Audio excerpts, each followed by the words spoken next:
I was part of the Growing Volunteer project in 2020, and it was a really lovely group of other volunteer managers from different museums all coming together, led by Carol Carvane. Our main motivation for joining the Growing Volunteer pilot was around numbers. So we've only just reopened our new museum. We really needed enough volunteers to welcome people into the museum. So I guess that was the primary driver.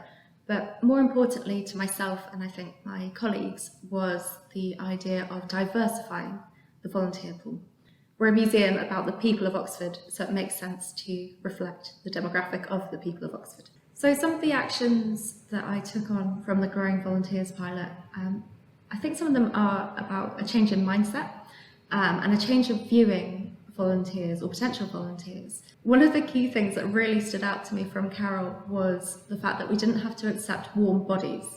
Now what I mean by that is people who are just there, are just present, who don't interact with anyone, and they're just there to sort of monitor the museum. So it's about reframing the way of thinking of, oh, we need this many people to come in and cover the shift. It's about the people that you get in the first place, and making sure they have the necessary skills to offer a really welcoming experience to people coming in. Another really helpful idea that Carol introduced to us was the idea of recruiting for a specific role.